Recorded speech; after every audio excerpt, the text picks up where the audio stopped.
It's it's slowed down letting people in, but we're still letting in a few. Okay.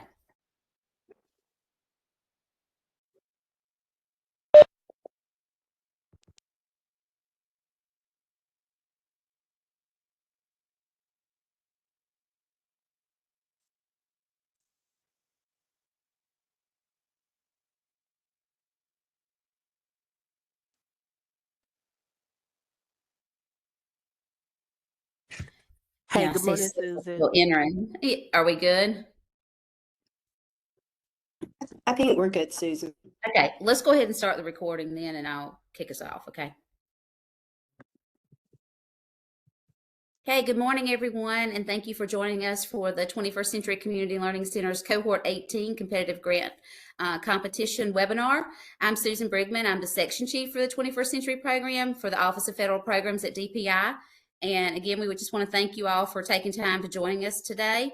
We're excited about the upcoming competition and can't wait to share all the details with you this morning. First of all, I want to make sure I introduce our team. Our senior director is Alex Charles. He's not on the call with us today, but he does extend his welcome to you and is very excited about finding us some new subgrantees and having a great competition this go round.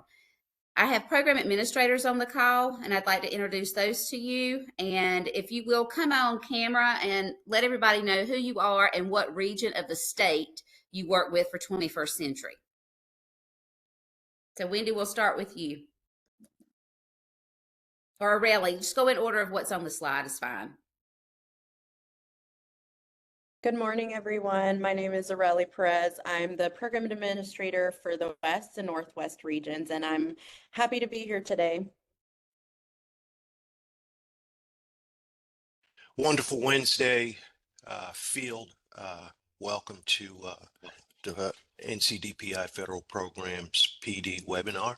I'm Darren Hamilton, and I service and provide support for the Southwest region.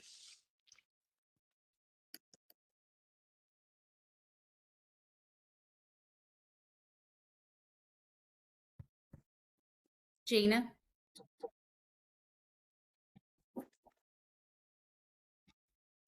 It looks like she's not on mute, but I don't hear her. Can you guys hear her? No. No, I can't hear her. And I'm Jaleisha. I'm in. Hey, guys. Can you hear me? I can now, Gina. Thank you. Can you come on camera and introduce yourself? My name is Gina White, and I'm the program administrator that oversees the Piedmont regions of North Carolina. Nice to meet you all.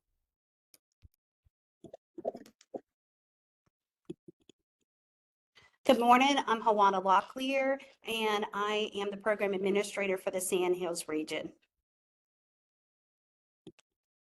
Hi, good morning. Kendall Cook here, 21st Century Program Administrator for the North Central region.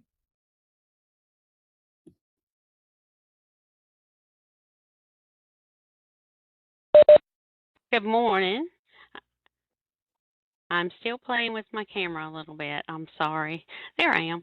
I am Wendy Buck. I am the program administrator for the Northeast region. I am William Kelly. I'm the fiscal analyst for 21st Century Community Learning Center team. And is Toya on the call? I am. Good morning, Here you Susan. Good morning, everyone. I am Toya Kimbrough, and I am the program administrator for the Southeast region. Welcome, and thank you for all that you do. And then we also have some fiscal monitors on the call. Yes, I am Margaret Allen. I am the cook and receptionist at Oasis Kingdom Kids Learning Center in Wadesboro. Okay. For DPI staff, the fiscal monitors, Ashton, Katrina, and Monica, can you come on camera and introduce yourself, please? That sounds good. I don't think I was quick enough. I'm sorry. My name is Ashton Moss. I'm a fiscal monitor with DPI for 21st Century, servicing Sand Hills, Piedmont Triad, and Southeast. Thank you for joining us this morning.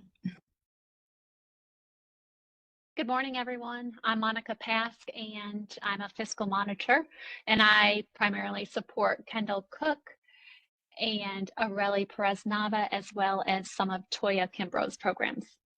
Thank you. Good morning, all. My name is Katrina Blunt. I am one of the fiscal monitors with the 21st Century team. Welcome. And I do serve the Southwest region, which is whereas Dr. Darren Hamilton is the program administrator. I also serve the Northeast region, whereas Wendy Buck is the program administrator. And I do serve some of the programs with Toya Kimbrough as well. Thank you. Right. Thank you. And we do have one other DPI staff. I think, is Melba Strickland on the call? And she may not be able to be with us right now, but she is a program coordinator with our office. And if you're awarded a grant, you will have lots of communication coming from her. So again, thank you all for joining us, and we can go ahead and go to the next slide.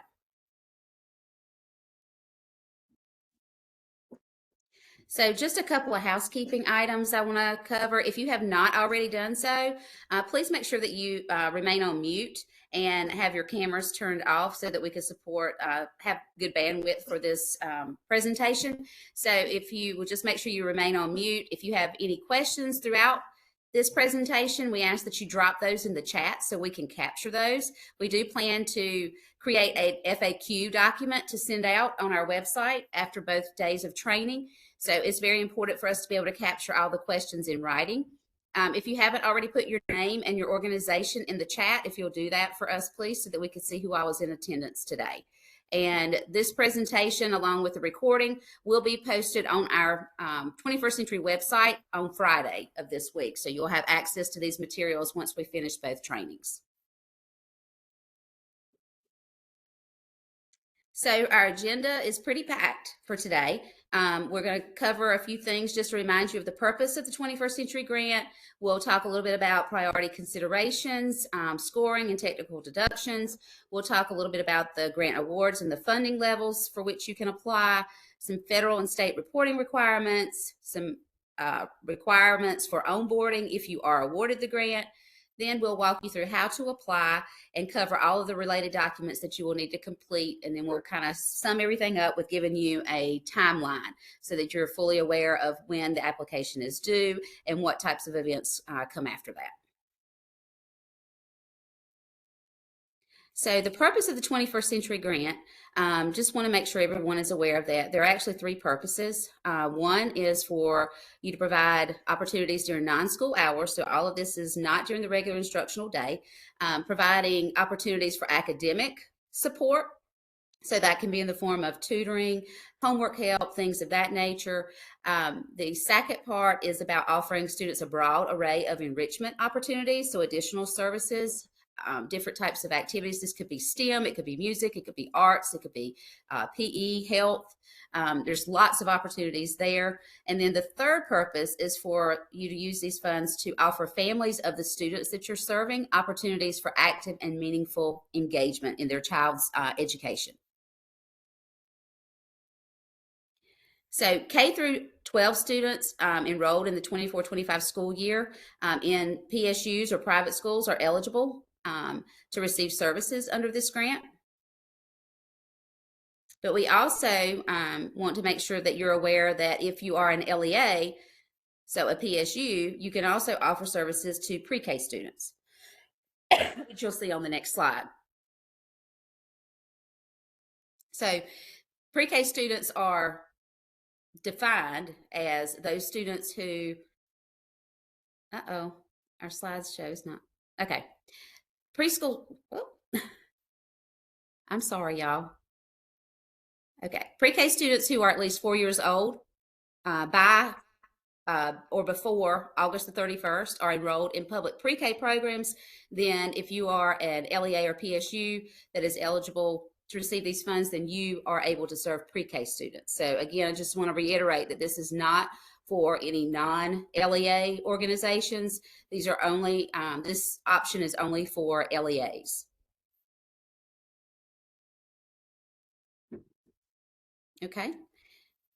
And the last thing that I'm going to cover before I turn it over to the rest of our RFP team is just want to make you aware that there are going to be 3 distinct program design formats that you can apply for this competition, and this is new. So for those of you who are on the line that may be past recipients, you will notice that this is a little bit different. So there are 3 options. You can apply for academic year program only. So that means that you're providing services before school or after school for students. And you would begin programming by October 15th of 2025 for the 25-26 school year. You could choose the option of academic year programming and summer. So with the option of summer, and programming again would begin October 15th, 2025 for the 25-26 school year. And then you also, for the first time, can apply for summer program only. We have had this opportunity in the past, but these have been 1-year grants. And now, under new guidance that's been released from the U.S. Department of Education, if we offer summer programming, we can do that for the duration of the cohort cycle. And so for North Carolina, that is 3 years. So you can choose to do summer program only, and that would be for 3 consecutive summers. And programmings for this would actually begin this upcoming summer, so 24-25. So make sure as we go through the presentation that you pay close attention to some of the distinctions between these types of program designs. Okay, and at this time, I'm going to go ahead and turn it over, I believe, to Aurelie. Good morning, everyone. So we are going to look at the implementation timelines before we talk about all the different requirements of this grant, so that you have a better understanding of how the implementation of the program should carry throughout the 3 years of the grant. So if you're applying for option 1, which is the academic year program only, you can note that the funding span for this grant would be from July 1st, 2025, all the way through September 30th, 2028. And so for year 1, for academic year only, you would start at the beginning of the 25-26 school year. So that would be this upcoming fall. And then please note that all proposed 2025-2028 Cohort 18 programs must be fully operational and serving students by October 15th each year during the 3-year grant cycle. Awarded programs that do not meet the October 15th deadline may be subject to funding reductions by NCDPI. And if you'll go back one screen. Yep, so on year 2, your academic year program will also start at the beginning of the 26-27 school year. And then your last year of funding will be at the start of the 2027-2028 school year. And so again, all 3 years you must start before or on October 15th each year. And so now we're going to look at option number 2's implementation timeline. So option 2 for funding spans from July 1st, 2025 through September 30th, 2028. And similar to option 1, academic year program will start with the beginning of the 2025-2026 school year. So that's this upcoming fall. And again, there's that October 15th start date requirement. And then immediately following your year 1 academic year program, then you can start your summer program, and that's associated to that year 1. So that would be summer year 1 would be after the 2025-2026 school year. So that's summer 2026 when your year 1 summer will start. Year 2 starts with 2026-2027 school year, and then your summer is right after that, after the 26-27 school year. Your year 3 starts with the 2027-2028 school year, and then summer is after that 27-28 school year. And please note that each year, all of your 21st CCLC summer programs must meet the program design format requirements, and they must end before the start of the upcoming school year. So summer of year 1 must end before you start fall academic year 2. And now we're going to look at the option 3, which is the new implementation, the new option that NCDPI has available, and this is for summer program only. And this is, the timeline for this is different from option 1 and 2. As you can see, the funding span for option 3 starts on May 1st, 2025, so that's in a few months, and it goes all the way up to September 30th of 2027. So for the year one, summer only programs begin after the 2024-2025 school year has ended. So this current school year we're on, as soon as this current school year ends, your summer program can begin. And again, it must end before the start of the upcoming school year. Your year two of summer program will begin after the 2025-2026 school year has ended. And then year three will actually be after the 2026-2027 school year has ended. So your grant will end, your last summer will be that summer 2027. And of course, we've listed those pages in the RFP, so you're always welcome to go back and look at that timeline as we go through this. And any of the slides are also list the page numbers. So now that we've reviewed the timelines, we're going to look at the program requirements. For the purposes of this grant, NCDPI has defined academic year out of school time hours as before the start of the school day, after the school day ends, during school breaks and closures, such as Thanksgiving break, winter break, or on weekends based on the proposed feeder schools' academic year calendars. So additionally, programs may offer services to students during normal school hours on days when school is not in session. So if you have a teacher work day and there's no school for students, you can operate your after-school program during those morning hours. And so these academic year program design requirements for this slide will apply to that option 1 and option 2, so academic year program. In the state of North Carolina, all proposed academic year 21st century programs must enroll a minimum of 50 students, and they must operate for a minimum of 300 student contact hours prior to the end of the academic year for each year of the grant. So that what that means is that your centers must be open for a minimum of 300 student hours throughout the academic year. And again, we've listed this reminder that you must be fully operational and serving students by October 15th each year during the 3-year grant cycle. Each enrolled student must be given the opportunity to attend all scheduled activities offered during 21st CCLC program hours when the center is open. What that means is you must offer all activities to all students throughout all the days of operation. So you cannot select to serve one group of students one day and another group the other day. And the example we have is you cannot serve 3rd graders on Monday and Wednesday, and then only 5th graders on Tuesday, Thursday. You must serve those 3rd and 5th graders all day, every day that your center is open. And please note that travel time to and from the program does not count towards the 300 hour minimum requirement.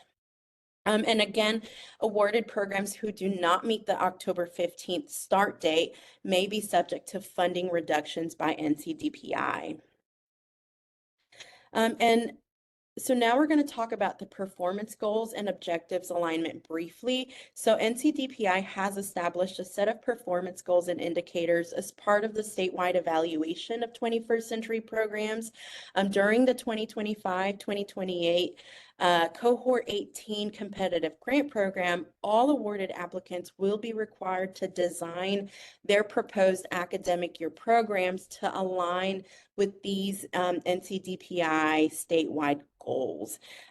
Additionally, awarded applicants will be required to collect and report outcome data as it relates to these goals. And these goals can be found, can be reviewed in detail in Appendix A of the RFP. So that's pages 47 through 50. And we've just provided a brief snapshot of what those performance goals are. So the first one is focused on, are you serving the number of students enrolled? Are your enrolled students attending the program for 30 days, 90 hours or more? And programs will offer services in core academic areas, enrichment and family engagement. Enrolled students attending the program will demonstrate educational and social benefits and exhibit positive behavioral changes. So you can review all the details within these performance goals. And of course, any applicants that are awarded this grant, we will provide additional details on these, but we want to draw your attention to them so that as you're writing your application, you can write to how you will implement those performance goals. And so as part of those performance goals and implementing, especially performance goal 3, in offering services in core academic areas and enrichment and family engagement, we're going to look at those in more details on the next slide. So the first thing we'll look at is the core academic areas on page 11. So these are core academic areas that you must implement for the academic year. So if you're applying to serve pre-K centers, you must select 2 of the following listed. So early literacy program, and it must be aligned with North Carolina Foundations for Early Learning and Development. And we've provided a resource link to that language development and communication subdomains of Foundations of Reading and Foundations of Writing. There's also the option of math programming aligned with North Carolina Foundations for Early Learning and Development. And then the science programming aligned with North Carolina Foundations for Early Learning and Development. If you're applying to serve K-12 centers, you can choose from 2 of the following literacy programming that's aligned with your feeder school's annual literacy support plans. Math programming aligned with the feeder school's annual math support plans. Or science programming that's aligned with NCDPI's 2023 K-12 science standards. And we've listed a link as well to that in case you need to refer to those science standards. So that's for core academic areas. And now we're going to look at enrichment. So enrichment is in pages 11, 12 of the RFP. If you're applying to serve pre-K students, you must select 2 of the following. So arts programming, that could be dance, music, theater, visual arts, a variety, as long as they're aligned with North Carolina Foundations for Early Learning and Development, and the link is provided for you in the RFP. Workforce development programming that's utilizing age-appropriate implementation methods that are outlined in Table 1, Appendix A of the RFP. It's never too early to start on workforce development. Physical education programming that's aligned with the North Carolina Foundations for Early Learning and Development. And you have the option of health education programming that should be aligned with the North Carolina Foundations for Early Learning and Development. If you're applying to serve K-12 students, for enrichment, you have the options of offering arts programming, again, dance, music, theater, visual arts, a variety that's aligned with NCDPI's Art Standard Course of Study. Workforce development programming, again, utilizing those age-appropriate implementation methods outlined in Table 1 of the Appendix A of the RFP. And that are also aligned with the CTE Essential Standards. Physical education programming that's aligned with NCDPI's Physical Education Essential Standards. Health education programming that's also aligned with the Essential Standards. And STEM programming that's also aligned with NCDPI Adopted Digital Learning. And so for these core academic and enrichment activities, the dosage requirements are the same. So all proposed 21st CCLC centers must provide annual academic and enrichment services. And again, this is during the academic year that meet the following criteria. So you must offer activities in at least 2 of the core enrichment areas listed and at least 2 of the core it should say core academic areas listed and core enrichment areas. So if I'm applying to offer math and science, those are my 2 that I've selected for academic, and I'm offering workforce development and arts for my enrichment activities. So of those activities that I have selected, I must provide each of those selected activities at least 2 times per week. So if I'm implementing math and science, I'm implementing math and science twice a week. And if I'm implementing arts, I'm implementing arts twice a week. I'm also ensuring that each selected activity totals at least 2 hours per week. So this is where you want to be careful. You can select as many activities to implement, but whatever you've selected in your application, you have to offer each individual activity for at least 2 hours per week. So you want to look at your program schedule and see if it's even feasible to implement all the activities that you plan to select. So if I'm offering math and reading, I can implement math 1 hour on Mondays and 1 hour on Wednesdays, and that gets me to my minimum of 2 hours per week, twice a week. And you're offering the above required dosage of selected activities for each grade span served. So again, all students are receiving these services. If I'm serving high school students, all my high school students will get the same math activities. So I'm not just going to select 9th grade to get math activities. It's everyone that I've applied to serve will get all the dosage of selected activities. And again, as I mentioned in the application, you will be able to indicate which services you're planning to implement, and you're able to see in CCIP what the application looks like, but also tomorrow we will be looking at some of those screenshots so you can get a better idea of what those checkboxes will look like. And you'll be able to select to offer more than the minimum requirement for 2 of the academic and enrichment services. And as I mentioned, it is important that you consider how the number of services selected will impact your proposed weekly programmatic schedule. So now we're going to move on to family engagement. All subgrantees proposing to offer academic year programs must also offer annual family engagement services during the academic year that meet the following requirements while ensuring that the 21st CCLC Family Engagement Plan is aligned with your feeder district or school's family engagement plans. And organizations are required to host at least 3 educational workshops annually for families of participating students that are focused on each of the following topics. So educational workshop 1 must focus on deepening participating families' understanding of the connection between consistent school day attendance and future student success. Your workshop 2 must focus on offering families training on age-appropriate strategies and resources for supporting students' positive academic behaviors and/or social emotional well-being. Educational Workshop 3 must focus on offering families the opportunity to gain skills and knowledge to support students' academic needs, including literacy and related educational development.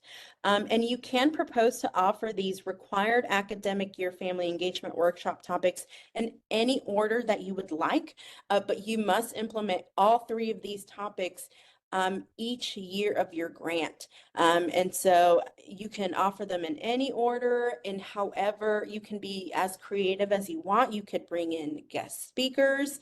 You can, just be creative with how you're implementing these. But we really want you to think about how you're intentionally providing resources to these families to support their students. So now that we've gone over all of the academic year requirements, we're going to shift over and talk about summer program requirements. So what you'll hear from here on out is for summer. So research has shown that targeted high-quality summer learning programs focused on social emotional support and academic skill building can support students to make and sustain academic progress, as well as reduce unexcused absences and chronic absenteeism in the upcoming school year. So for the purposes of this grant, NCDPI considers summer for traditional schools to be after the end of the academic year and before the start of the upcoming academic year. For year-round school, summer is considered as the intersessions or track out period. Applicants serving year-round feeder schools may select one or more intersession periods to serve as your summer component. And so thinking back to the three options that we shared with you at the beginning of this PowerPoint, an applicant can choose to one of the following options. So one is to not operate a summer program. That's option one. Two is to operate a summer program in addition to your academic year program. And then three is that summer only option. And again, you can only choose one, and whichever you choose is what you're going to implement for the entirety of the grant cycle. So in the next slide, it does highlight that these next few slides we're going to be covering, these requirements apply only to option 2 and option 3. So we've already covered the requirements for option 1's academic year and part of options 2 academic year. So again, this is focused on summer, the information that's coming up. And to be considered for funding, proposed summer learning programs must meet these minimum requirements that you've chosen that we're getting ready to cover. So the first option for summer program is the Standard Summer Learning Program. This is on page 13 of the RFP. So the proposed Standard Summer Learning Program has the following criteria. The first one is the duration that you must operate for at least 4 consecutive weeks, and you must provide a total of at least 80 hours of programming during those 4 weeks. So those 4 weeks must be at least 80 hours of programming total. The two with the program design requirements is that you must offer at least 3 hours of core academic learning per day. So that was your math, your science, and your literacy.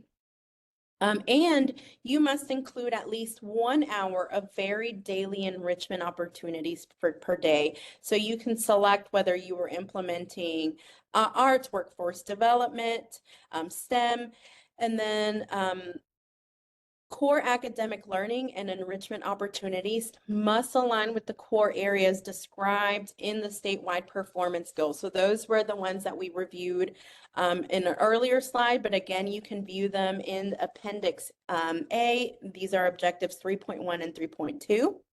And then last part of the standard summer learning is that you must serve, each year you must serve the same group of students throughout all 4 consecutive weeks. And what we mean is, since you're operating for 4 weeks, you cannot break up those weeks to say, the first 2 weeks I'm going to serve middle school and the second 2 weeks I'm serving high school. You cannot do that. If you're going to serve middle and high school, you must serve middle and high school for all 4 consecutive weeks. Another option under summer learning programs, so you can choose to implement standard summer learning or you can choose to implement summer intensive programs. So research has shown that students participating in intentional summer intensive programs have fewer discipline problems, increased self-esteem, improved motivation to learn, and reduced dropout rates, which is why NCDPI has provided this option for intensive programming. And NCDPI defines summer intensive programs as comprehensive 2 to 3 week targeted interventions designed to eliminate skill gaps, accelerate learning, ease social transition, and or prepare participating students for success in the upcoming school year. So for the purposes of this Cohort 18 competition, all proposed summer intensive programs must meet the following criteria. That first one is the duration. So you must operate for at least 2 consecutive weeks, and you must operate for at least 16 hours per week. And now in the next slide, we talk about program design requirements. So your summer intensive program must be designed to support students in one or more of the following focus areas. So you can select one or more of these, but these are the kindergarten transition program for rising kindergartners. You can apply to serve 5th grade to 6th grade transition program for rising 6th grade students, 8th to 9th grade transition programs for rising 9th grade students, intensive tutoring to preview upcoming school year learning standards, or you can take this opportunity to implement a credit recovery program. Comprehensive mental health support. So with the mental health support component, it's hiring certified professional mental health staff to support students in developing social and emotional skills. And then you must demonstrate how the program design will align to evidence-based best practices for the allowable focus areas that you've selected. And then the last requirement is that students again, you must serve the same group of students per focus area throughout the entire summer intensive program. And again, resources regarding the best practices for program design and implementation for the allowable summer intensive program focus areas can be found in Appendix C of the RFP if you need more information. So now we're going to talk about the family engagement workshops required for summer programming. So all applicants proposing to implement, whether it's a standard summer program and or a summer intensive program, must also propose to offer one family engagement workshop each summer of the grant, to total 3 workshops by the end of the grant cycle. Over the course of the 3-year grant cycle, applicants must host a family engagement workshop in each of the following topics. So that is workshop 1 must focus on deepening participating families' understanding of the connection between school day attendance and future student success. Workshop 2 must focus on offering families training on age-appropriate strategies and resources for supporting students' positive academic behaviors and their social emotional well-being. And workshop 3 must focus on offering families the opportunity to gain skills and knowledge for supporting students' academic needs, including literacy and related educational development. And again, applicants can propose to offer these required family engagement workshop topics in any order.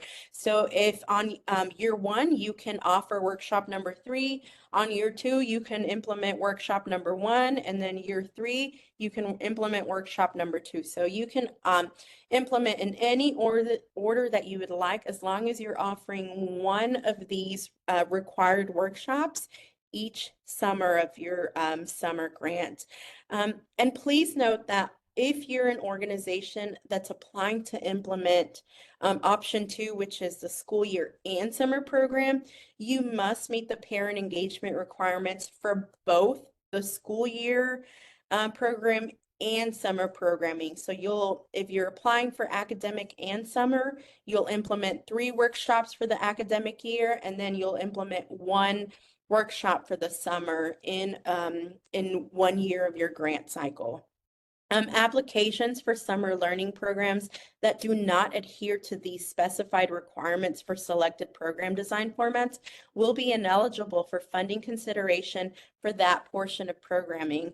And so now I'm going to pass it on to Juana to talk to us more about all the eligibility requirements of this grant. Hey, Aurelie, real quick, I just want to make sure that we clarify for them that if they are doing summer and they're also doing school year, it's 1 summer workshop per year of the 3-year grant. Okay.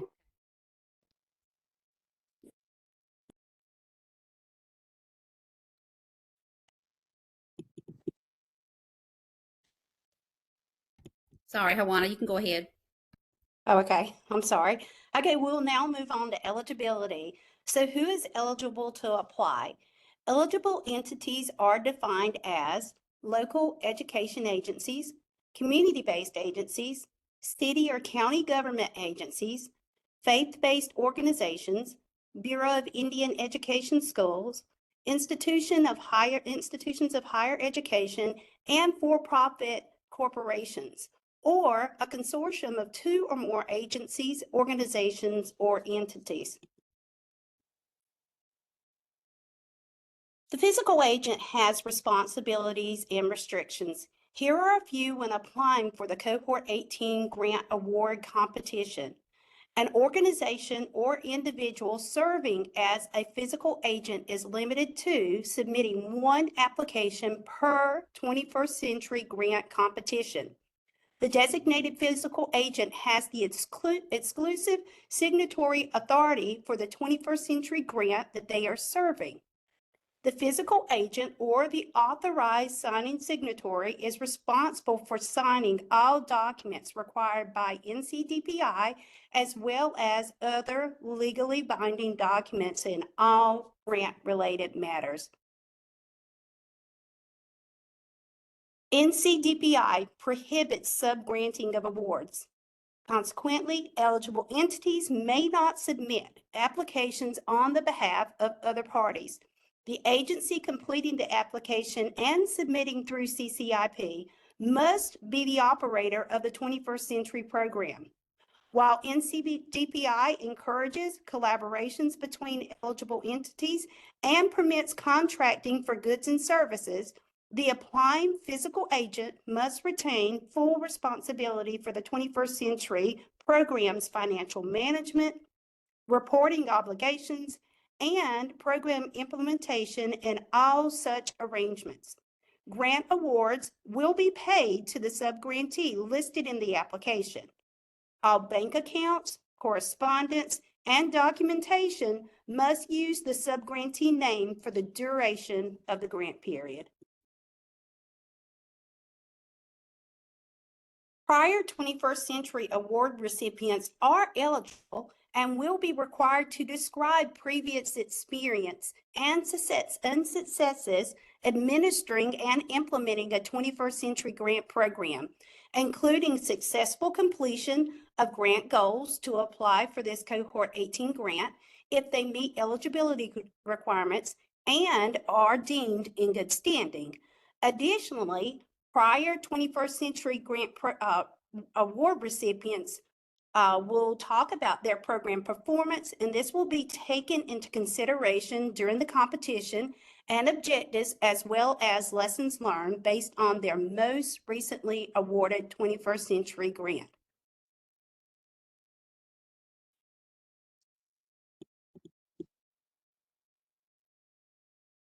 Cohort 17 subgrantees can apply for Cohort 18 competitive grant program if they meet eligibility requirements and are deemed in good standing. However, the proposal submitted may not duplicate the currently funded Cohort 17 21st Century Grant project. So to be considered for a Cohort 18 grant award, current grant recipients must propose to implement program that serves different grade levels and or serves different feeder schools and or was not included in the Cohort 17 grant, like standard summer programming or summer intensive programming. All current grant recipients must use and or new student and community needs data, which must be identified clearly in the needs assessment section of the application. Organizations previously and or currently receiving competitive grants administered through the Office of Federal Programs must be in good standing with NCDPI to receive a 2025 through 2028 Cohort 18 21st Century Competitive Grant Award through this current request for proposal. To be in good standing, all applicants must have resolved all program and or physical monitoring review findings or question cost at the time the application is due, have resolved physical findings from the past 5 years before, past 5 years by the Office of the State Auditor at the time the application is due, and organizations previously and or currently receiving grant funding for Cohort 15, 16, and or 17 must not have scored high risk or more than 1 year of the grant cycle on either the annual programmatic and or physical risk assessment.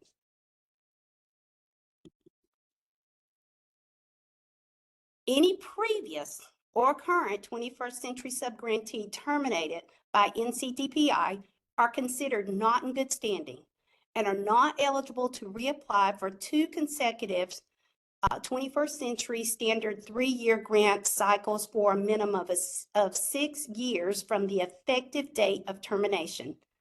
Good standing is applied at both the subgrantee and the physical agent levels.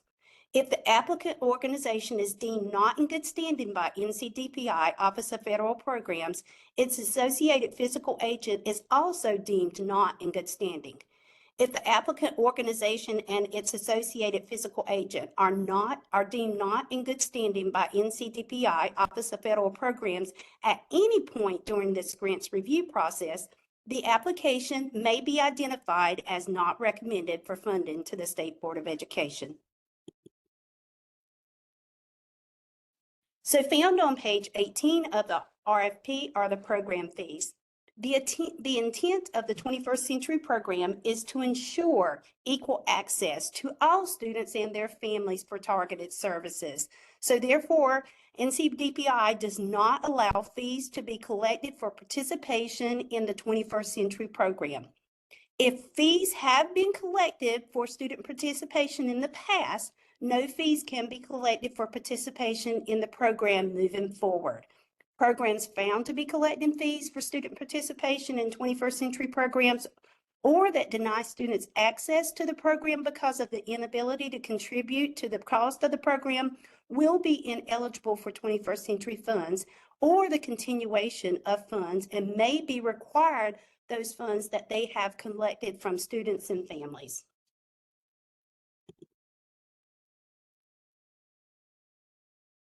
So absolute priority is found on page 19 of the RFP. Under section 4203 of ESSA, state must give priority to applications proposing to primarily serve students who attend schools eligible for Title I, Part A, school-wide programs. Title I, Part A of the Elementary Secondary Education Act, as amended by the Every Student Succeeds Act, provides financial assistance to public schools and schools with high numbers or high percentages of children from low-income families to help ensure that all children meet challenging state academic standards. So now let us shift to competitive priority points. Eligible entities can apply for these priorities and earn up to 14 points. Section 4204 of ESSA includes 3 priorities the state must consider in reviewing applications for Cohort 18 competitive grant program. Applications will receive priority consideration if they propose to provide services to students who primarily attend schools that enroll students who may be at risk for academic failure, dropping out of school, involvement in criminal or delinquent activities, or who lack strong positive role models. So the federal competitive priorities begin with special populations found on page 19, and you can earn up to 4 points. For the purposes of this grant, NCDPI will give priority consideration to applications requesting the special populations priority points if a majority, at least 51% of the proposed feeder schools meet the required conditions.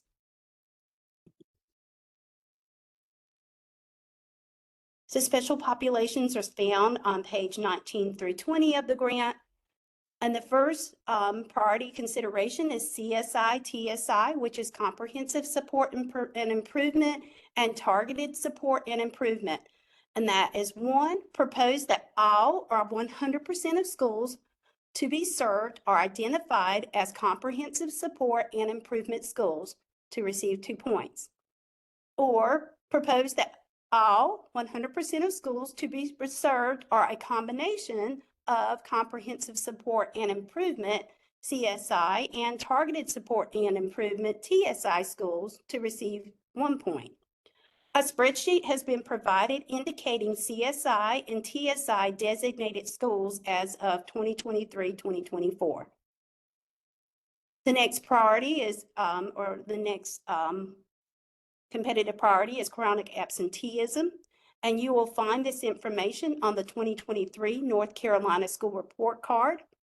To qualify for chronic absenteeism priority point, A majority, or at least 51% of the applicants' proposed feeder schools must demonstrate greater rates of chronic absenteeism when compared to the state of North Carolina in the 2022-2023 school year. Moving on to short-term suspension or in-school suspension, this information will be found on the 2023 North Carolina School Report Card proposed of feeder schools that you are selecting in your respective areas. To qualify for short-term out-of-school suspension or in-school suspension priority point, a majority, or at least 51% of applicants' proposed feeder schools must demonstrate greater rates of short-term out-of-school suspension rates or in-school rates when compared to the state of North Carolina in the 2022-2023 school year. So joint applicants can receive 1 point, and this is found on page 20 of the RFP. States must give competitive priority to applications submitted jointly by eligible entities consisting of not less than one LEA or PSU receiving funds under Title I, Part A of ESSA, and another eligible entity. If an LEA or a PSU applicant, like a rural LEA, demonstrates that it is unable to partner with another eligible entity, such as a community-based organization, in a reasonable geographic proximity and of sufficient quality to meet the requirements of the 21st century program, the state must give the priority to the LEA PSU applicant in the same manner as an LEA or PSU that applies jointly with another entity. Additional information regarding reasonable geographic proximity can be found in Appendix B. Applying as joint applicants is not merely a partnership. It's an opportunity for you as an organization to join your resources to best serve students throughout your respective areas. As a note, an organization contracted to provide services is not considered to be a joint applicant. So a continuation of joint applications.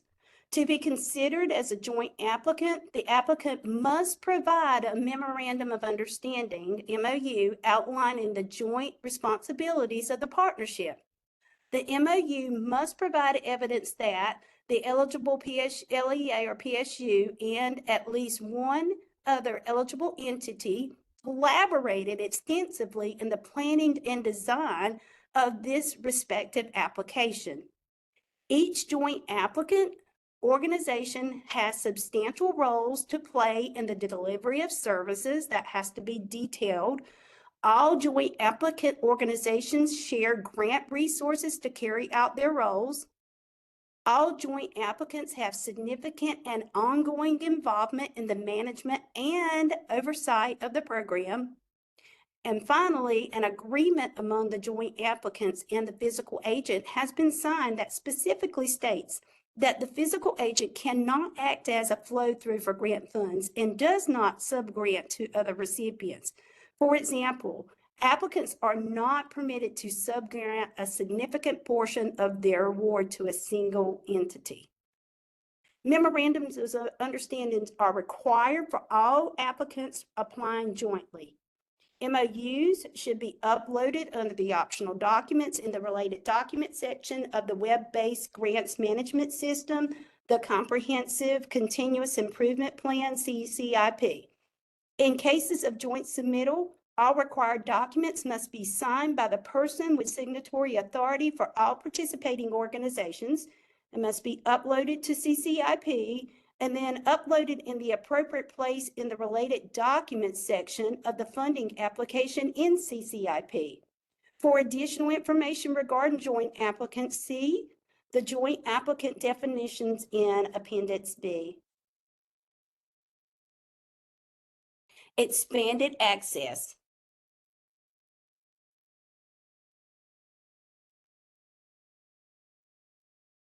It's found on page 21, and you can earn up to 5 points.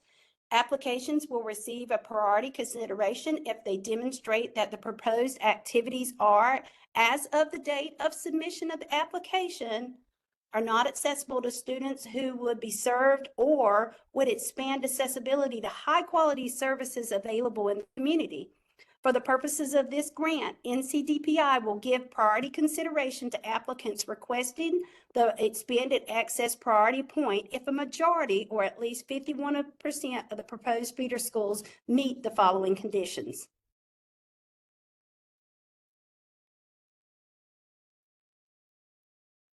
Unserved counties.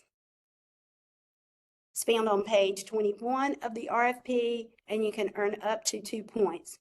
Priority consideration shall be given to applications proposing to run the Cohort 18 program sites in a county that has not hosted a program in the last 3 grant cycles. For example, Cohort 15, Cohort 16, Cohort 17. An applicant should refer to the Cohort 18 Equitable Funding County list to identify current unserved eligible counties for this priority point. Serving rural counties, you can earn up to 3 points, and this is found on page 21 of the RFP. The United States Department of Agriculture, according to the 2023 Rural-Urban Continuum Codes, distinguish U.S. metropolitan metro counties by the population of their metro area and non-metropolitan, non-metro counties by the degree of urbanization and adjacency to a metro area. So counties rated as 4 and 5 receive 1 priority point. Counties rated as 6 and 7 receive 2 priority points, and counties rated as 8 and 9 receive 3 priority points. Applicants must use the USDA 2023 Rural Urban Continuum Codes to determine county ratings. And this file has been provided for you. It has been linked in the RFP. State level priorities, page 22 of the RFP, USAID allows states to include additional priorities in its local 21st century subgrant competition. For the Cohort 18 competitive grant, NCDPI will award competitive priority points to applications proposing to meet the following criteria. County distress ranking, tiers up to 2 points found in page 22 of the RFP. Priority consideration shall be given to applicants proposing to serve a majority or at least 51% of proposed feeder schools located in a distressed county based on the North Carolina Department of Commerce 2025 County Distress Ranking tiers. Tier 3 is 0 points, Tier 2 is 1 priority point, and Tier 1 is 2 priority points. And this can be found in the developmental tier of this particular spreadsheet, and it is found on NC Department of Public Commerce's website. Applicants will receive priority consideration if they sufficiently demonstrate how federal, state, and local funds will be combined or coordinated or braided for the most effective use of public resources. So if an applicant plans to braid other local, state, or federal funding to support the 21st century program throughout the duration of the grant period, applicants must complete the braided funds section of the total cost worksheet to demonstrate that the braided funds from multiple sources will constitute at least 10% of the total budget. And they also must complete, sign, and upload the braided funds with partners table form document to CCIP. Partnerships that indicate in-kind donations or general support without financial backing will not be considered for this priority point. Applicants applying for this priority point must propose to sustain braided funding through the entire grant cycle. Applicants will be given priority points or priority consideration if they implement trauma-informed practices up to 1 point found on page 22 of the RFP. And these trauma-informed practices, they need to meet an identified need of their intended participants. A trauma-informed approach incorporates recognition of the widespread impact of trauma and its signs and symptoms, appropriate responses, and active efforts to avoid re-traumatization. Resources from the department's National Center on Safe Supported Learning Environments can be adapted for the use of 21st century programs. To receive this priority point, applicants must complete the Trauma-Informed Practices Assurances Form document and attest to their capacity to hire and retain certified and qualified mental health professionals and/or partner with qualified mental health service providers employing certified mental health professionals to implement evidence-based trauma-informed practices throughout the duration of the Cohort 18 grant competition. So now I'm going to pass it on to Wendy.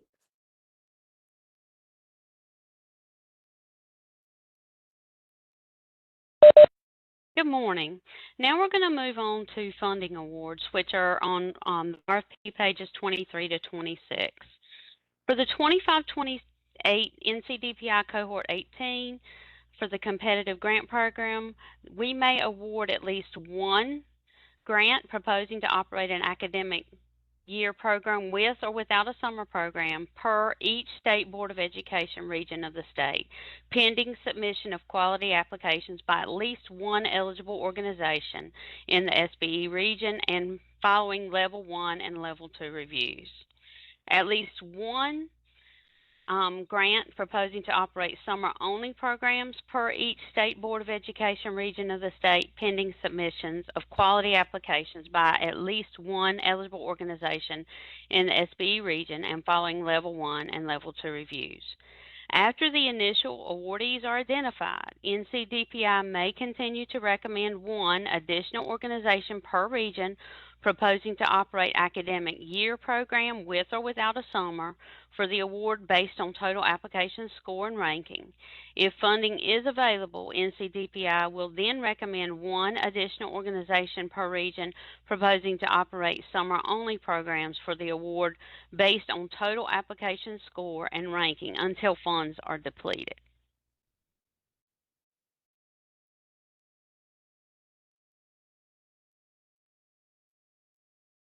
Funding levels.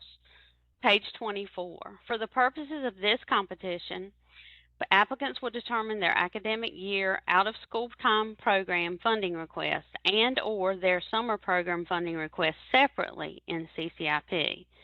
If applying for academic year and summer programs, which is option 1, applicants will then combine the proposed academic year and summer funding request amounts to generate the total grant award requested, which will also be input into the FY26 Cohort 18 application in CCIP.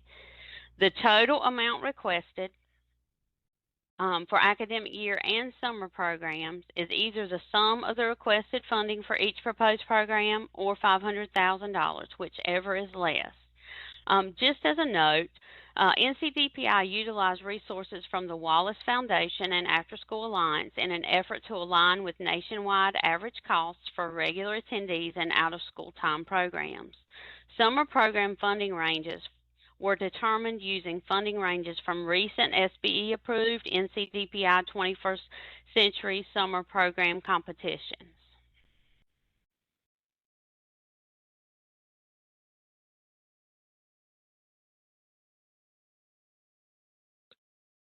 Academic year out-of-school time funding levels are on pages 24 and 25. And basically using the total enrollment number and age ranges of the proposed student populations to be served, each applicant will determine their academic year funding request utilizing these designated ranges. I'm not going to read each specific area here, but you notice that it's broken down in how many students you serve. And the minimum number of students to serve, again, is at least 50 students.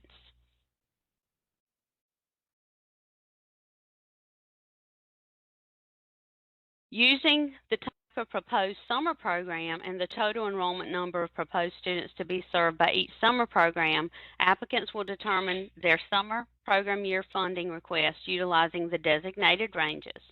These ranges are for a standard summer program. As a reminder, applicants should review the program design requirements. If applicants do not meet the minimum requirements, NCDPI will not consider the funding request. And you can see we have here the standard summer learning proposals by number of students and the summer intensive program proposals by number of students. Some important notes here: the maximum allowable award for standard summer programs is $250,000. The maximum allowable award for summer intensive programs is $150,000. And the maximum allowable award for academic year programs is $378,750. Next, we're going to be looking at the budget design, which is on RFP page 38. Applicants must allocate at least 80% of the 21st Century Grant Award to providing direct student services to students. Indirect student services cannot exceed 20% of the total grant award. An example of an indirect student service would be like a program director salary. The total cost worksheet is color-coded to include direct versus indirect student services, and we'll look at that in just a moment. An organization may only charge to the 21st Century Grant up to 40 hours per week for a program director salary. This limitation applies even when the potential grant awards span different 21st century cohorts.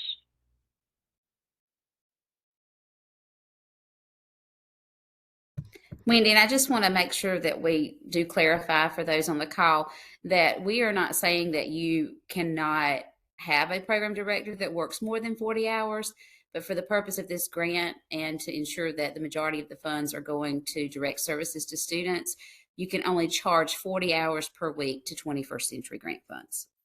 Thank you for that clarification.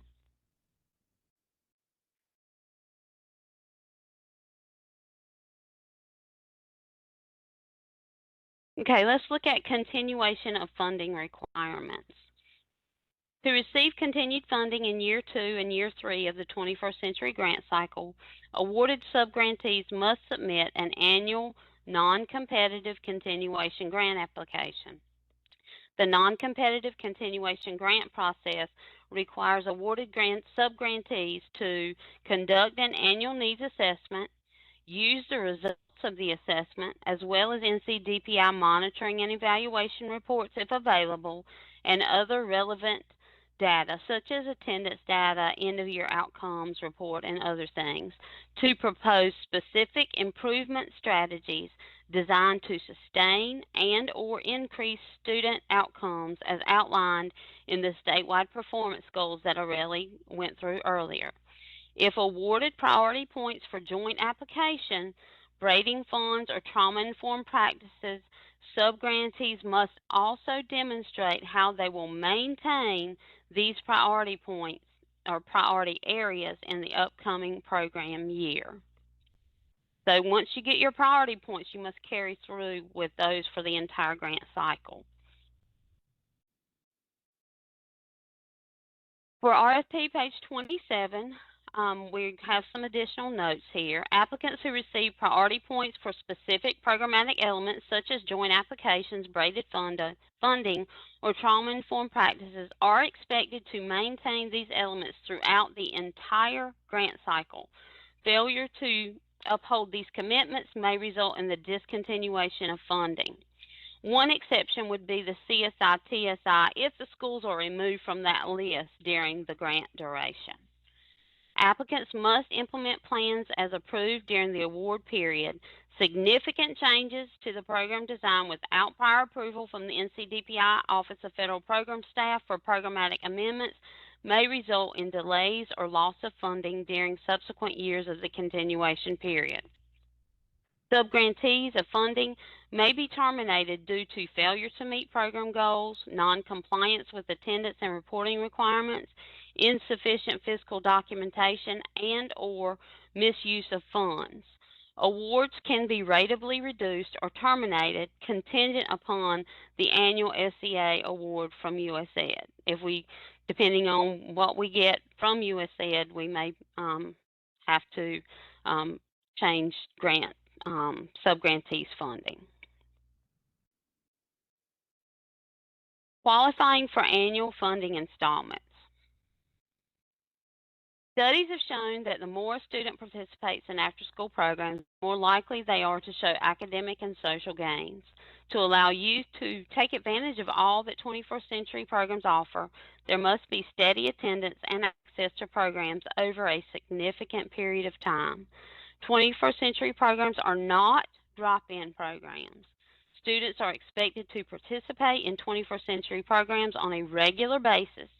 Awarded applicants are expected to recruit and provide continuous services designed to encourage full student and family participation in all 21st century activities and long-term engagement over the 3-year grant period.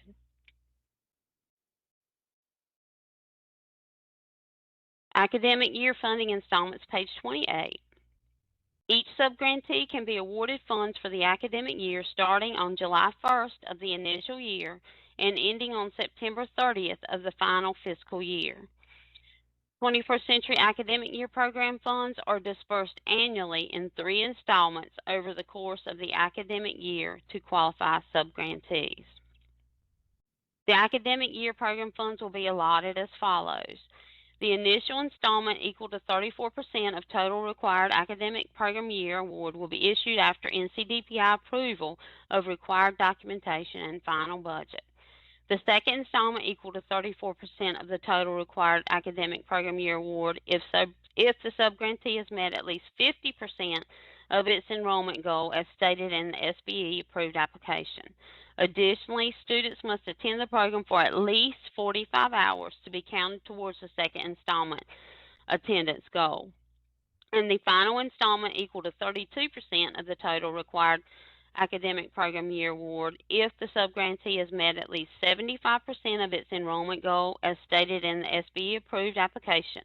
Additionally, students must attend the program for at least 90 hours to be counted towards the third installment goal. So those are for the academic year.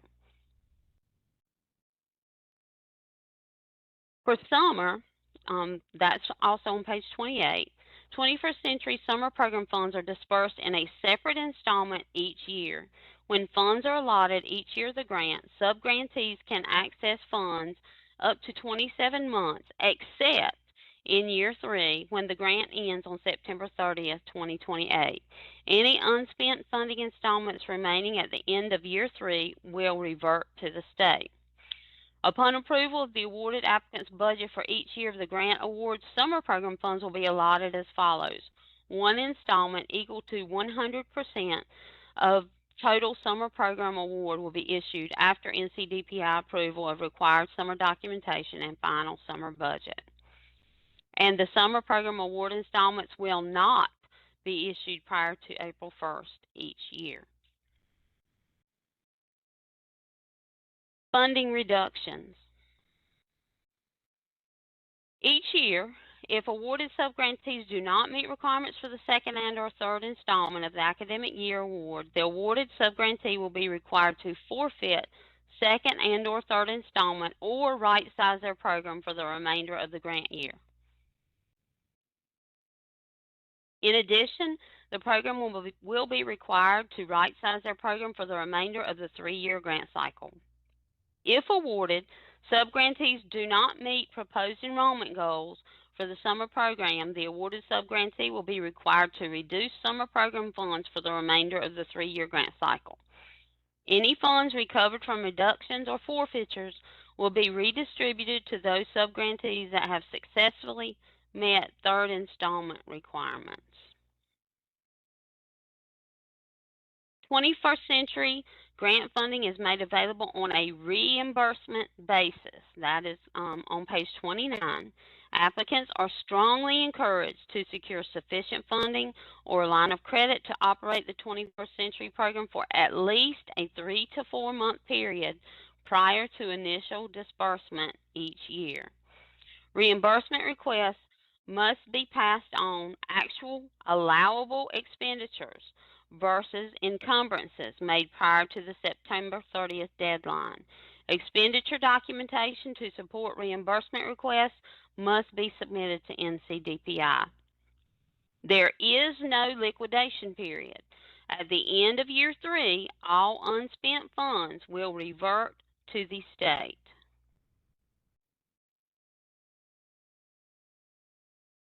Federal and state reporting requirements are found on page 30.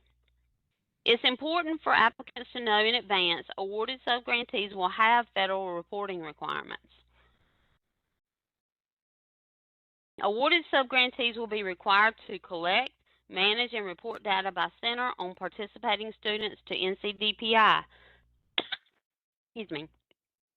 NCDPI in turn submits the required data from subgrantees to USAID, which in turn produces an annual reports on the 21st Century Program nationally.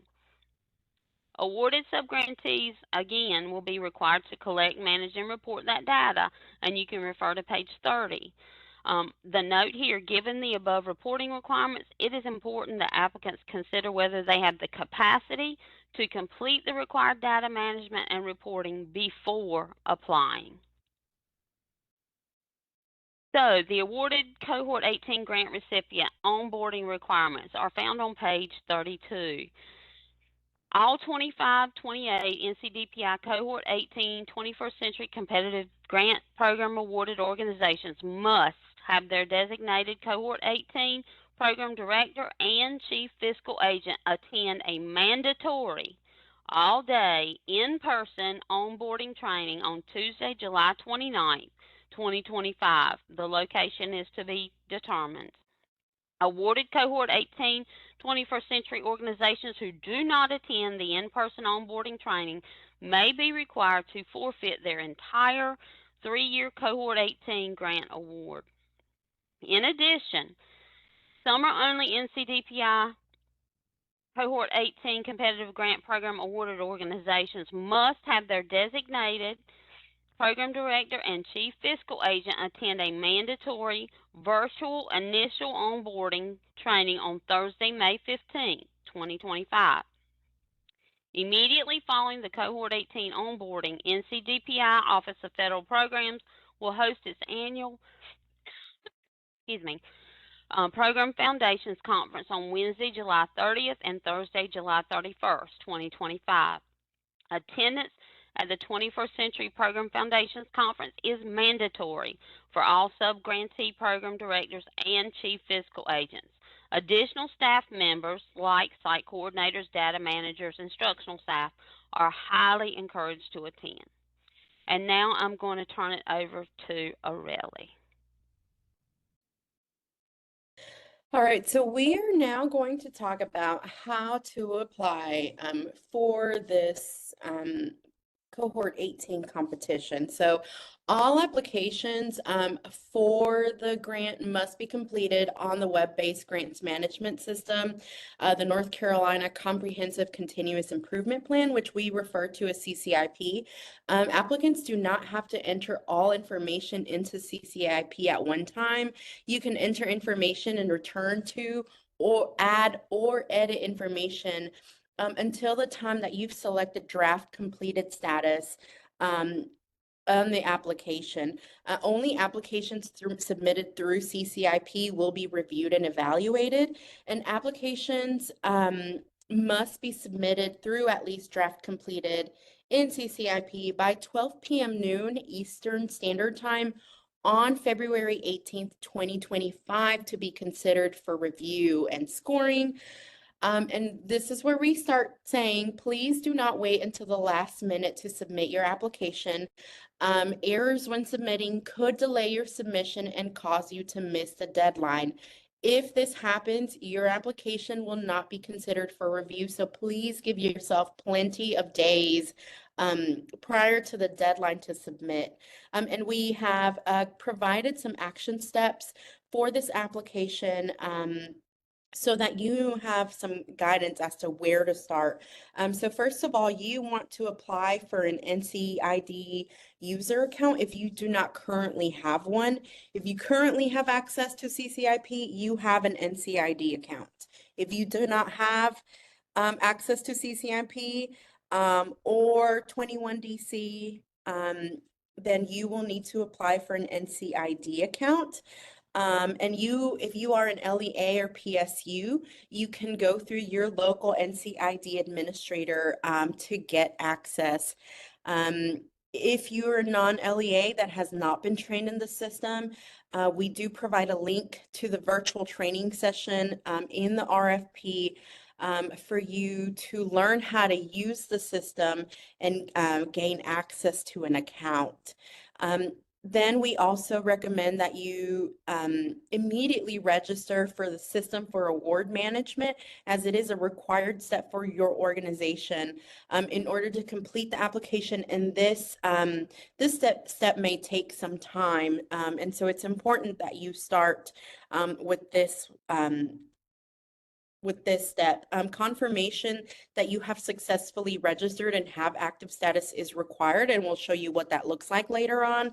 And actually, CCIP will not allow you to submit your application without this confirmation. And then moving on, there's you should be developing your proposal that you'll enter into the CCIP application to assist you in formulating narratives and the budget for completing the application. We have provided a grant details. There's we've provided the application in CCIP, and we'll cover this information in tomorrow's webinar. So you'll have a walkthrough of what the application looks like. And again, please note that only applications submitted through CCIP will be reviewed and scored. And another thing that you want to start on immediately is contacting your private schools and feeder schools that you intend to serve. It's important that you reach out to specifically private schools as soon as possible to begin these collaboration efforts. And when you meet with the feeder schools and private schools, you can let them know that there's forms that they will need to fill out. And those we'll talk about those forms in just a little bit. And so now we're going to move on to the next slide. So again, as a reminder, the due date in CCIP is 12 p.m. noon Eastern Standard Time on February 18th, 2025 to be considered. Your application must have the status of draft completed. And please note that once the application due date and time have passed, CCIP will remain closed. NCDPI will not reopen the Cohort 18 application under any circumstance, including an internal system malfunction. So NCDPI strongly encourages all applicants to allow considerable time to upload all required materials into CCIP. And in the next And Aurelie, Yes. real quick, I just want to reiterate this because this has been a problem in the past. We get calls with 1 minute left and folks are not able to get their documents uploaded. Due to audit purposes, we are not going to be allowed to open those applications for any reason. So it's not that anybody would want to give you the impression that we don't care or that, we don't understand that you ran into issues. It's just simply that we are not going to be able to reopen it. So please, please, please make sure that you give yourself plenty of time to get this application submitted well in advance of the actual deadline. Thank you, Susan. And so this slide has some screenshots on how you can actually find the application once you're logged into CCIP. And first step is you'll click on funding on you see that the blue menu box. You're going to click on search and funding, or no, go down to funding. It's that word that number 1 is. Click funding and then funding applications. And then you'll see on that right hand screenshot, you're going to select the fiscal year 2026. Currently, automatically CCIP defaults to 2025. If you're there, you won't see the application. So you have to click on 2026. And then step 3 is to select your drop down. If you're applying to for academic, option 1 or option 2, academic and summer together, you're going to select that first option that says FP 21st CCLC new. If you're applying for summer only, you will select the application that says summer only. And so then on the next slide, once you've clicked your respective application, you are going to fill out those sections that are marked in red. So that's your budget section, the related documents, the contacts, and the GAN organization data.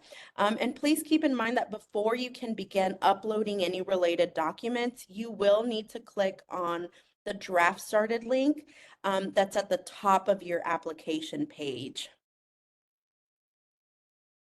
So now we're going to look at the related documents. And in the next slide, you will see that this is a list of all the related documents that that will have a slot for upload in CCIP. All the documents listed under required documents are mandatory, and CCIP will not allow you to submit your application if any of these files are not uploaded. And you also want to make sure that all documents are dated and have a wet signature or a DocuSign signature, but we cannot have any typed signatures. If you're applying for a joint application priority point, please note that all STAR documents will require signatures from all participating organizations. So some of these documents, you'll have to fill them out, make a copy of them so that both all participants of the joint application can sign them. And so now we're going to look at each document individually. The first one is that basic organization information sheet. If you're a previous 21st Century subgrantee, you will notice that this is completely different from previous years. So you want to make sure you're using this year's form, and you want to provide the basic information about your organization to include the fiscal agent. And the fiscal agent is the eligible entity that is authorized to receive the funds from NCDPI. All information and signatures must be completed by an authorized representation of the applying organization. And during this application process, the fiscal agent should designate a primary individual as a point of contact for 21st CCLC fiscal management, including receiving notifications of the grant application status. This basic program information sheet is used to notify the applicant as to the status of the application, whether it's approved or not approved.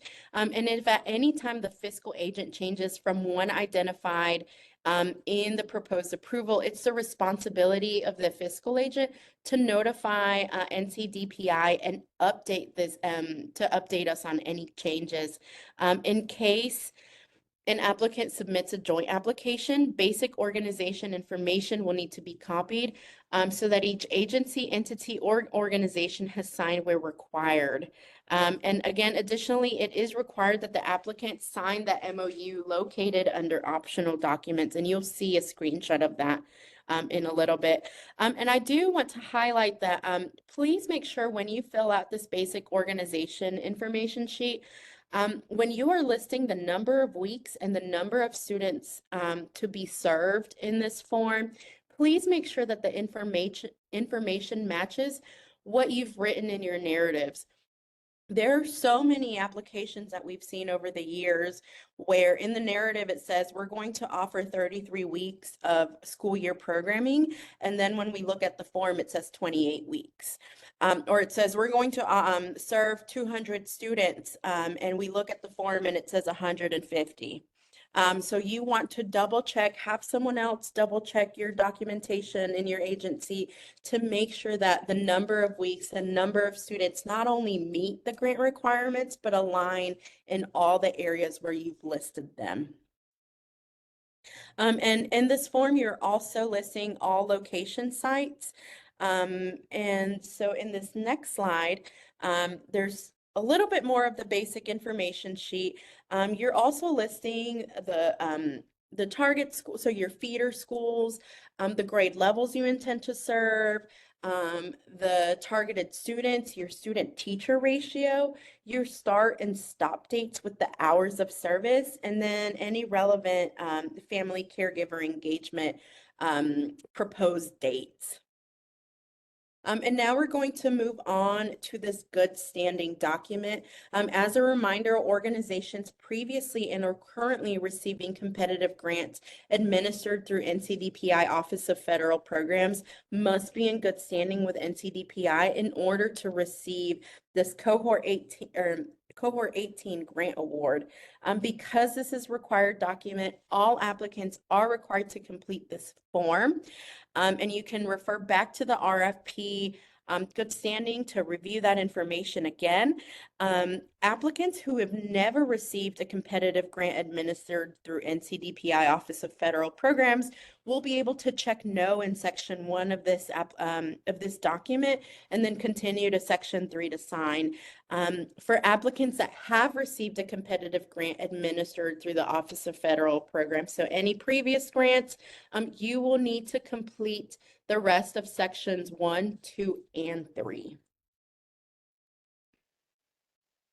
In the next slide, this is a statement of assurances. You will need to sign and date the form and upload into CCIP. And please be sure that you read each assurance with care to attest that you can that these assurances can be upheld. The specific legislation that funded this program has several major reporting requirements, so it's important that your organization understands and has the capacity to adhere to the assurances. Applicants should read these carefully. Any questions on these assurances may be discussed with us during a technical assistance office hour. These assurances, debarment certification, criminal background check certifications, they all must be signed by the authorized representative of the organization, so that's your fiscal agent seeking the grant in order for your application to be considered. And again, in case of a joint application, the statement of assurances will need to be copied so that each agency, entity, or organization can sign where required.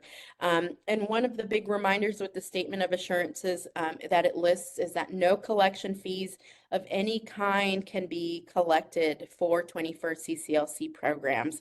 And again, if you're a former 21st CCLC subgrantee, please be sure that you are using these current forms. Do not upload any old forms for other previous 21st century competitions. In the next slide, this is the debarment. So when you're looking to hire vendors and contractors for your 21st CCLC program, you'll need to make sure you're not hiring someone who has been debarred from working with NCDPI. Subgrantees may not contract with any party who is debarred, suspended, or excluded from or ineligible for participation in federal programs. So this document is a required document, and you're signing your agreement as a potential federal grantee to follow these guidelines. There is a link for you to click on to check for any debarred vendors and to search for federal exclusion records. Again, in case of a joint application, you'll need to make a copy of this form for all parties to sign. In the next slide, we are looking at the criminal background check certification. Programs must conduct criminal background checks for all staff, direct service contractors, and volunteers prior to working with students. All criminal background checks must include the date the criminal background check was conducted, the name of the agency that conducted the background check, the name or identity code of the person who ran the background check, and then the results of the criminal background check. Please note that individuals convicted of a felony or any offense involving sexual, physical abuse, neglect against a child are strictly prohibited from working with the 21st CCLC program in any capacity, even as volunteers. If an employee or volunteer is arrested, charged, or convicted of a crime as indicated above, during the course of contracted services with the 21st CCLC program, that individual is required to notify the subgrantee, that's your organization, within 24 hours or 72 hours if they were arrested. And the organization must run a new criminal background check. If your volunteer, contractor, or staff member was arrested, charged, or convicted of a crime involving physical abuse and neglect against a child, then that individual must automatically be disqualified from employment with your 21st CCLC program. And then in case an organization submits a joint application, again, this is a document that you'll need to copy so that all parties can sign where required. And you can use, if you're awarded funds, you can consider this an allowable expense under the grant.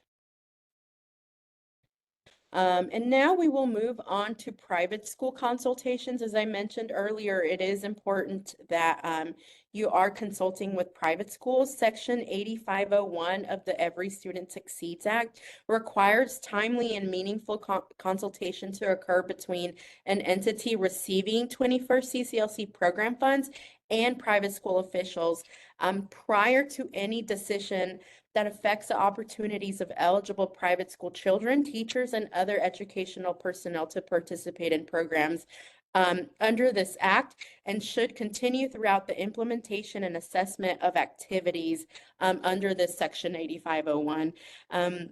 So your private school consultation must include any private schools operating in the attendance area of your program. If you have multiple sites, then you'll need to look at those attendance areas for all those sites. This private school consultation form must be completed for each of the private schools operating in the attendance area and uploaded into CCIP where indicated. And I'll talk about the attendance area in the next slide in a little bit. But if no private schools are operating in that attendance area, then the applicant must upload a statement indicating that there are no schools operating. Additionally, all applicants must upload new consultation forms, and please do not upload forms from previous competitions. And to avoid technical deductions, all private school consultation forms must have the proper information completed and signatures. As you can see, they're starred sections that are required in sections A, B, C, and D, and handwritten signatures and dates as well. So this is an example of who do I contact in my area. So the applicant organization is required, as I said, to contact private school officials in your proposed feeder schools attendance zone to inform them of the opportunity to participate in 21st CCLC services. So your attendance zone is determined by the geographic attendance boundary or school district boundary for each targeted feeder school. And what I mean is, so this is an example from Henderson County Public Schools. So if I'm applying to serve Ednaville Elementary, and in that list of schools, Ednaville is highlighted in Henderson County as that pink zone, I would need to contact all the private schools located in that pink zone. If I'm applying to serve multiple feeder schools, so I'm applying to also serve Etowah and Fletcher, then I'm not just contacting schools in the pink zone. I'm also contacting schools in that orange zone and in the yellow zone. So look at your school district maps, and those are the private schools that you will need to contact. And this form is found in CCIP, so you can download it, and when you begin those communication efforts with the private schools, you can have them fill that out. So I would That's one of the things that we recommend you do first, because sometimes we know it takes a while, especially in these last couple of months before school ends. It takes a little bit of time to get some of those forms back. So now I'm going to pass it on to Wendy to continue sharing about the other related documents that need to be completed. Thank you, Aurelie. The next document is the public notice. And if you're doing a joint application, please make sure that both organizations are mentioned in this public notice. There must be evidence of where it was published. And some examples there include newspaper clipping, photo of a published newsletter, screenshots of things. There must be proof of publication.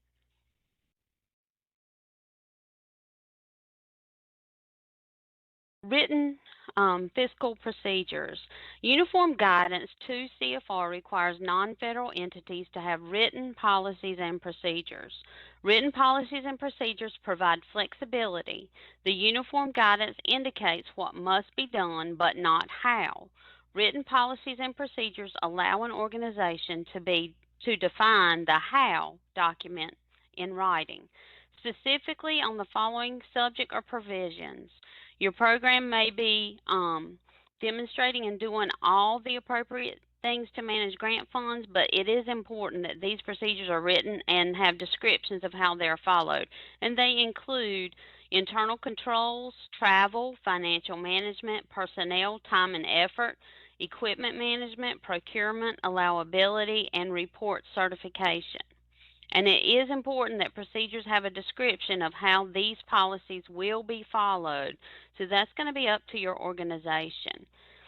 And before we go on, written policies and procedures give non-federal entities a defense in case of a governmental investigation, providing reasonable assurance to an auditor that the recipient is making a good faith effort to comply with the requirements. And written policies and procedures are also one of the best ways to improve an organization's internal controls, which minimize the likelihood of investigations and such. A financial status statement is required. There is no template for this. The following is a list of acceptable documents for the financial status statement. 1, the most recent independent audit. 2, the most recent year-ending balance sheet. Or 3, the most recent year-ending income statement, which could be Form 990.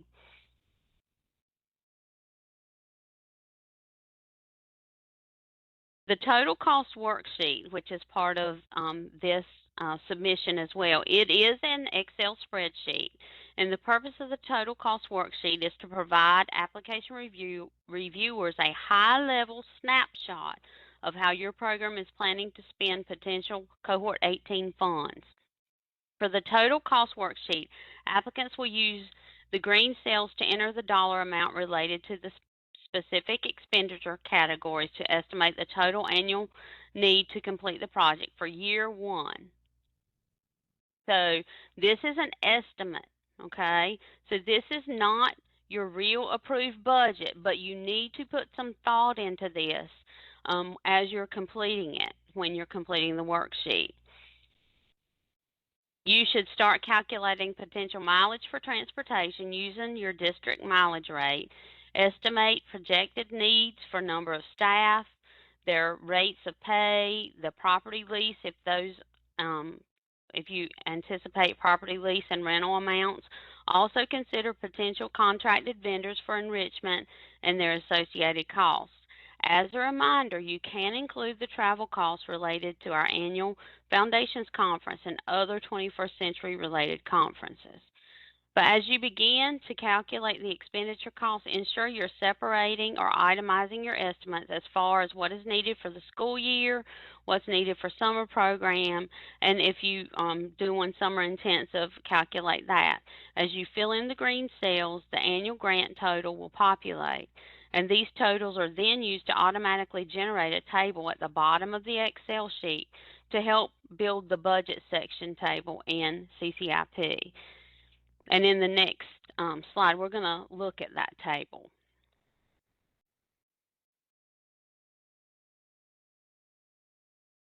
The bottom of this is the bottom of the total cost worksheet, and you'll see here that you'll see that the orange looking line items are your indirect services. So those already have been figured out for you.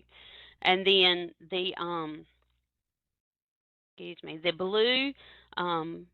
blue outlined are the direct services.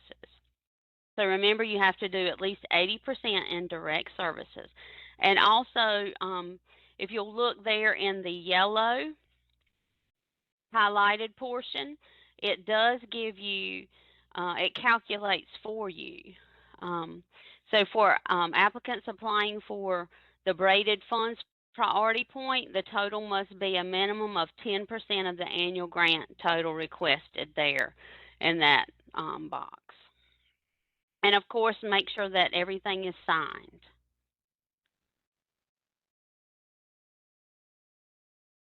Let's move on to the poverty and performance status form.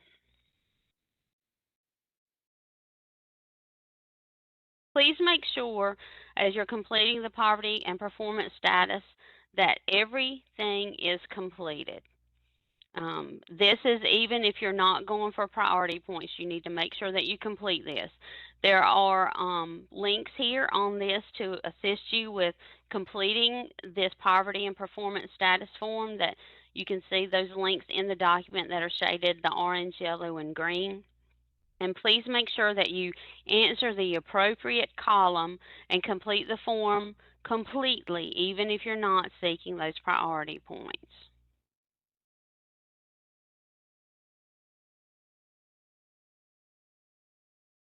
So going to the budget section, that's on shown on pages 36 and 37. You'll use your total cost worksheet to complete your actual budget form in CCIP. So utilize your total cost worksheet in order to complete your budget section in CCIP. Please make sure that these match as you're going through, because oftentimes people will, for whatever reason, sometimes not get the totals to match exactly. So please make sure they match when you're completing this. Our next form is our data integrity and confidentiality form. And this, again, please make sure you read completely and check each box and then provide the signatures required for these.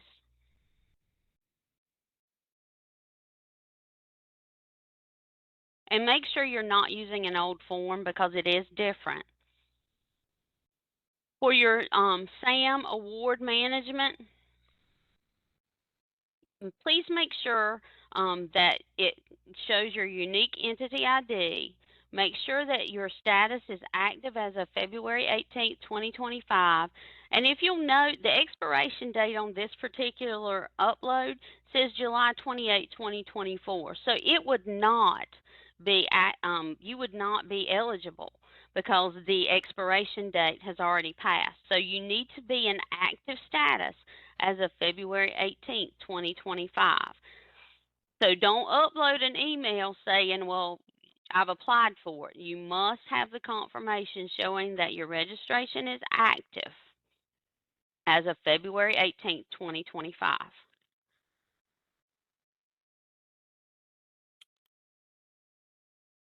And now, I believe I'm turning it over to Juana. So the sample program schedule is now a required document. Programs must provide a sample program schedule that reflects your narrative. This is the only form that will be considered. Please delete the sample page so it is not confusing for the reviewers. Applicants will be required to upload a sample weekly program schedule that shows the different academic and enrichment activities that you are planning to implement each week. This schedule should also reflect the days you propose to operate and program times reflecting the various blocks of time for each activity. If you are proposing to serve multiple sites and/or multiple grade levels, please provide a sample schedule for each site or grade level if planned activities will be different. Your narrative, this is very important to remind you of that your narrative should match what is in the program schedule. Now on to optional documents. The following documents are optional: Memorandum of Understanding, the Partnership Agreement, Trauma-Informed Practices, and Braided Funds with Partners table. If an applicant is applying for a priority point for the Memorandum of Understanding applying jointly, Trauma-Informed Practices, or Braided Funds, these documents will then be required. If a document is starred, this document requires signatures for joint applicants or partners.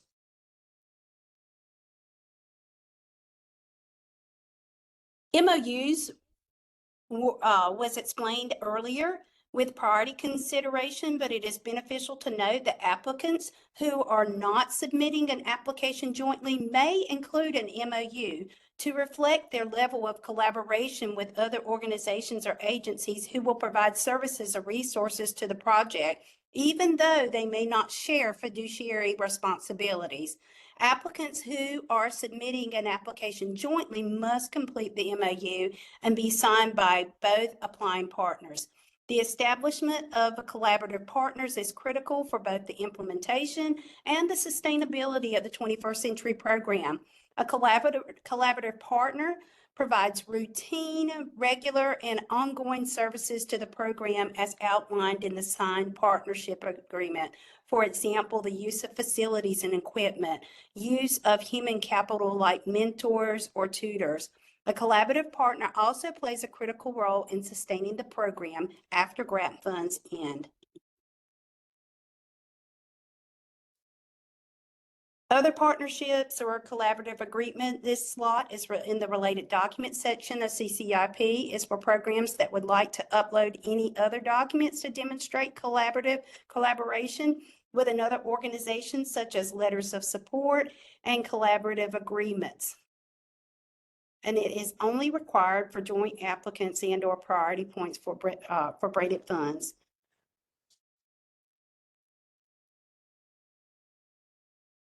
Applicants who are applying for a priority point for trauma-informed practices must complete the document to attest their capacity to hire and retain certified and qualified mental health professionals and/or partner with a qualified mental health service provider employing certified mental health professionals to implement evidence-based trauma-informed practices.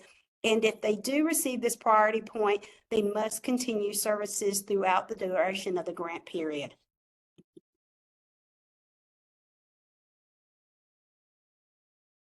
Applicants applying for a priority point for demonstrated use of braided funds to support 21st Century Program and implementation must attest that the organization is combining funds from a local, state, or federal organization and that those funds are being utilized throughout the duration of the grant period. In addition to completing the braided forms table, the applicant must also include the related information in the total cost worksheet, as Wendy referenced earlier, and those calculations will be provided at the end once the worksheet is completed. Live links. The links for the request for proposal take you to the direct file needed for the application. Live links for any NCDPI department or resource that has been referenced in the RFP may change because NCDPI departments do update their information regularly. If that does happen, we will provide all users with an updated link on our 21st Century website. If you have any questions about any of the links or a copy of a file, like I said, everything is being uploaded after day 2 of the presentation. It will be provided on our website under Cohort 18 application in the first tab folder. Additionally, you may contact 21st Century staff who are regionally based if you have any questions or any issues with links that have been provided. As Rayleigh mentioned earlier, it is very important to check for errors prior to your submission in CCIP. When changing the status of the application to draft completed to submit the application, applicants may receive an error message due to missing required information. Please allow plenty of time to work through any potential issues of submission well ahead of the deadline. We recommend trying to submit the day before the application or a week before the application is due to allow for any assistance you may need in getting your application submitted on time. You want to make sure that you check your application for boxes left unchecked, required empty fields, a missing required document, ensuring that the grant award notification or the GAN contact information is not blank, and ensuring that the budget section is not incomplete.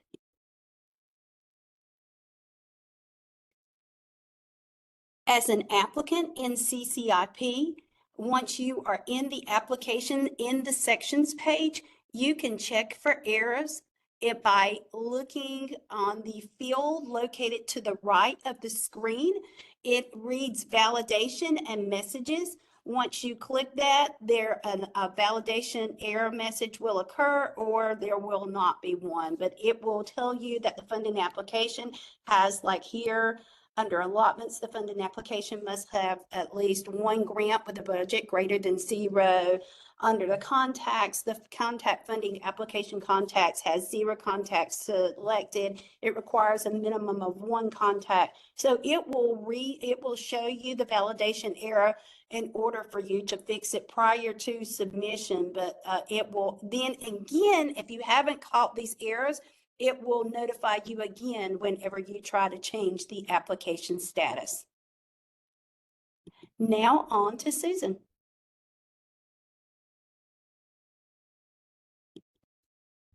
Okay.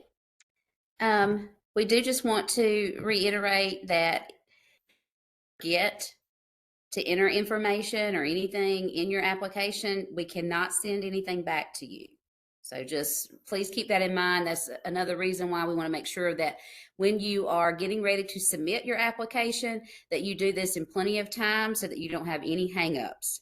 Make sure that you have everything in the application that you want, but don't submit too soon. We don't want to rush you, but at the same time, please do not, again, wait until that very last day at 12 noon to try to submit. I cannot tell you how many times we've heard horror stories and received calls in that last minute right before it's due, and our hands are going to be tied. So please, please make sure that you are very conscious of when you submit. We are going to host some virtual office hours for those of you that may continue to have questions as you look through the application and our related documents. That will be on January 30th, and that is a drop-in office hours time. It does not mean that you have to be on from 10:30 until 12. There will not be a formal presentation. This will just be an opportunity for you to come on. There will be our program administrators who serve on the RFP committee, whom you have heard present today. They will be on the call to answer questions that you may have as you're completing this process. So again, it's from 10:30 until 12 on January 30th, and there is a link there for you to click to register. This information, again, will also be on our webpage. So these virtual office hours, the links will be there as well. We just want to make sure that you understand that this is not a presentation, but if you have questions, this is when you need to ask those questions. You need to come on, you can unmute, you can talk with someone there, and we'll take note of all the questions that we receive in the office hours and add them to the FAQ.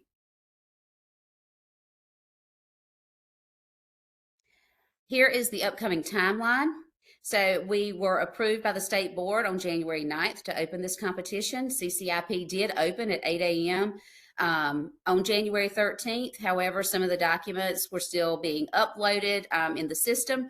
And we do want to make sure that everyone has access to the correct application in your related document section. So if you downloaded that application prior to today's meeting, please make sure that you go back into CCIP and ensure that you've downloaded the most recent copy of the RFP, of the application. And then also the RFP is on our website. So that is there for your reference too. So make sure that you are accessing both of those documents. January 15th and 16th, which is what we're going through right now. We're doing our TA sessions. And the webinar tomorrow, we did have a question. It is different content. So this is not a repeat session tomorrow. We still have the Serve Center who helps us with our review process. They will be on the call tomorrow presenting and going through the rubric, which is very important so that you understand how these applications will be scored. So please make every effort to attend that additional webinar tomorrow. Don't forget, you can access the CCIP training at any time. There, the login information is there on your screen. Please make sure if you have not utilized this system before that you go ahead and take care of that new user training immediately. February 18th is going to be, again, the deadline that we're going to close. I know we've said this multiple times today, but we can't stress it enough. It's February the 18th at noon, and nothing will be reopened. May the 1st, we plan to go to the State Board of Education with our recommendations for funding, and then we will notify award recipients around May 5th. Okay, and I know we have had several questions in the chat, and some of those, I believe some of our program administrators have been able to answer some of those. We are going to be mindful of everyone's time. We are going to take a look at these questions as a team, and we will begin creating that FAQ as promised. If there is an additional time tomorrow in which we can address some of these questions out loud, we will do that. If not, you will have all of this in writing, so there's no question as to what the answer would be. So again, we want to thank everyone for joining us today, and it's 12:01, so we're a little bit over time by a minute, but we do appreciate your attendance and your, excuse me, I've got a terrible cough. We do appreciate you all taking time to be here with us today, and we wish each of you the best of luck. Thank you.